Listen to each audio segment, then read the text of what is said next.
सियासत लगातार जारी है। रोकने के बावजूद जो तमाम पॉलिटिकल पार्टीज के डेलीगेशन है वो जाने की जिद कर रहे हैं। हालांकि पुलिस की ओर से साफ साफ मना किया गया। इस बीच पुलिस की ओर से एक्शन क्या क्या लिया गया है जरा वो भी समझा देते हैं आपको। देखिए 400 से ज्यादा जो आरोपी उनको यहाँ पे चिन्हित कर लिया गया है, उनको यहाँ पे डिटेन कर लिया गया है।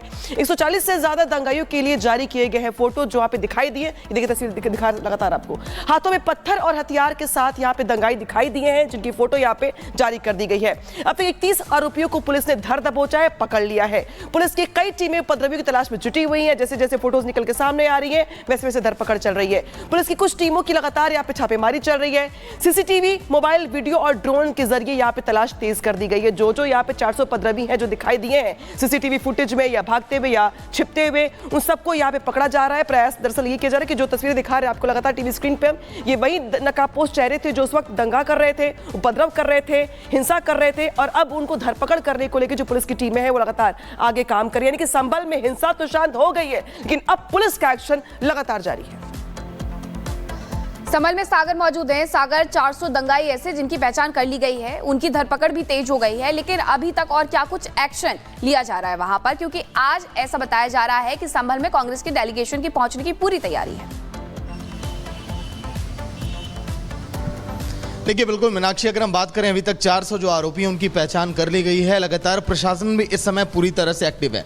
लेकिन कल के दिन जब मैं संभल में लगातार लोगों से बातचीत किया तो वहां के लोगों का ये कहना कि अगर प्रशासन, पुलिस अगर एक्टिव अगर नहीं रहती तो शायद सन 1976 1978 में जो नरसंहार संभल के अंदर हुआ था कुछ वैसी ही तस्वीरें यहाँ पर हालात पैदा हो जाते हैं। क्योंकि हिंदू पक्ष के जो लोग हैं, जब 15 हिंदुओं को जो जिंदा जब जला दिया गया था, ये पूरी घटना को उससे कनेक्ट अप कर रहे हैं। क्योंकि अगर प्रशासन अगर मौके पर अगर नहीं पहुंचता तो वहां पर भी देखिए लगातार जिस तरह से हिंदुओं को निशाना बनाया जा रहा था। हालांकि देखिए आपसी गोली में जिस तरह से 5 शख्स की मौत हो गई उसकी भी लगातार अभी जांच जारी है। न्यायिक टीम देखिए कल के दिन जब पहुंची तो पूरे संभल के एरिया का दौरा किया गया। बाकायदा एक एक लोगों से बातचीत किया गया कि आखिर कैसे ये घटना हुई है, घटना में कौन कौन से लोग शामिल थे। डीएम की बात करें, यहाँ पर देखिए पूर्व रिटायर्ड जज की हम बात करें, चाहे पूर्व डीजीपी की बात करें, इन सब लोगों ने घटनास्थल का दौरा किया। वहां पर संभल के एसपी भी थे जिन्होंने बताया कि आखिर कैसे ये घटना हुई है। सबसे पहले देखिए मस्जिद के अंदर प्रवेश किया यहाँ पर न्यायिक आयोग की टीम ने, उसके बाद पूरे इलाके का दौरा करके स्थानीय लोगों से भी बातचीत की और लगातार साक्ष्य अब जुटाए जा रहे हैं। क्योंकि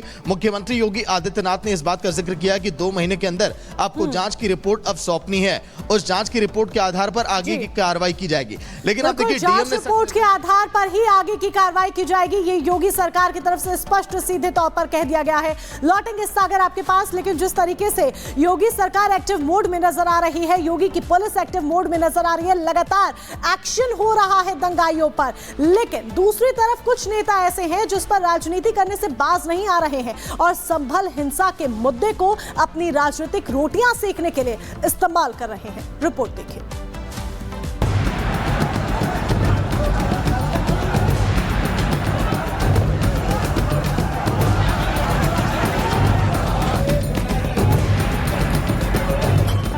संभल हिंसा के बाद से अखिलेश यादव और सपा के नेता पुलिस प्रशासन और सरकार पर सवाल उठा रहे हैं।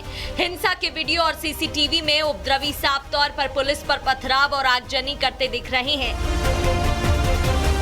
लेकिन सपा के नेता इन सबूतों को दरकिनार करते हुए दंगाइयों के साथ खड़े हैं। उपद्रवियों पर सख्त कार्रवाई से सपा के नेता इतना बौखला गए हैं कि पुलिस प्रशासन को धमकी देने लगे हैं।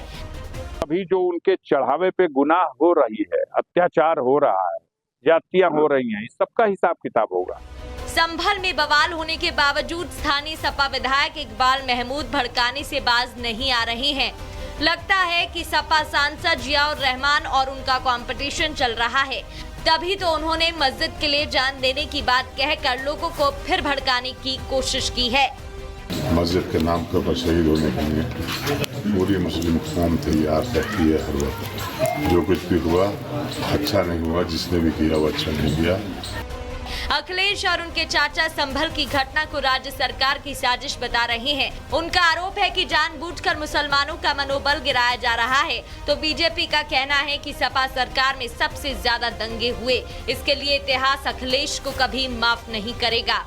संभल में जो भी घटना अभी हुई है, ये सरकार की कराई हुई घटना है।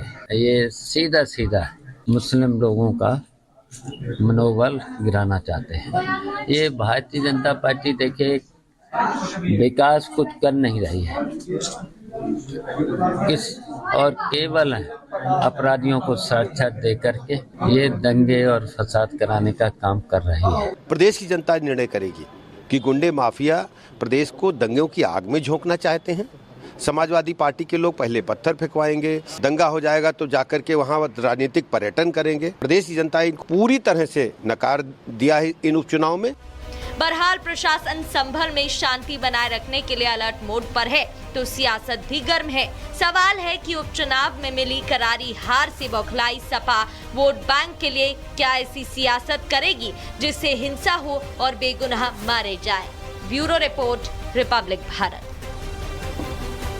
और अब खबर दिल्ली से है, जहां पर किसानों की ओर से कूच करने को लेकर तैयारी पूरी कर ली गई। इस बीच दिल्ली के ग्रेटर नोएडा और नोएडा बॉर्डर पे जो है यहां पे भारी भीड़ किसानों की देखने को मिल रही है और किसानों की ओर से तमाम मुद्दों को लेकर, तमाम मांगों को लेकर दिल्ली कूच का प्लान है। किसानों का आज दिल्ली कूच है, लिहाजा दिल्ली नोएडा बॉर्डर पर सुरक्षा सख्त कर दी गई। तस्वीर दिखा रहे हैं आपको, देखिए किस तरीके से दिल्ली नोएडा बॉर्डर पे जाम लग गया किसानों के कूच के चलते। तो देखिए ट्रैफिक जाम से जूझता हुआ दिल्ली नोएडा बॉर्डर, क्योंकि किसानों की ओर से आज कूच और इसके चलते नोएडा बॉर्डर पर जो आम लोग हैं, आने जाने वाले, जो अपने रोजमर्रा के कामकाज के लिए घर से बाहर निकलते हैं, उन्हें यहां पर ट्रैफिक जैम से जूझना पड़ रहा है।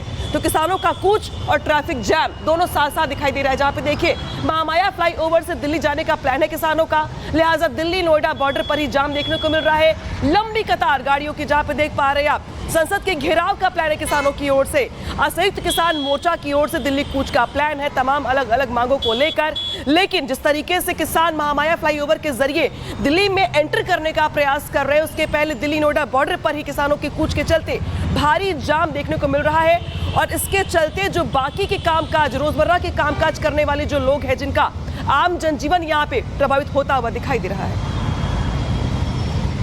और तस्वीर दिखा रहे हैं आपको, देखिए किस तरीके से यहाँ पर किसानों की ओर से कूच को देखते हुए यहाँ पर सुरक्षा सख्त तो कर दी गई है, लेकिन देखिए व्यवस्था उनको रोकने की है। जहां पर पुलिस की ओर से व्यवस्था मजबूत है, टाइट व्यवस्था है, संख्या बढ़ाई गई पुलिस वालों की, बैरिकेडिंग लगाई गई।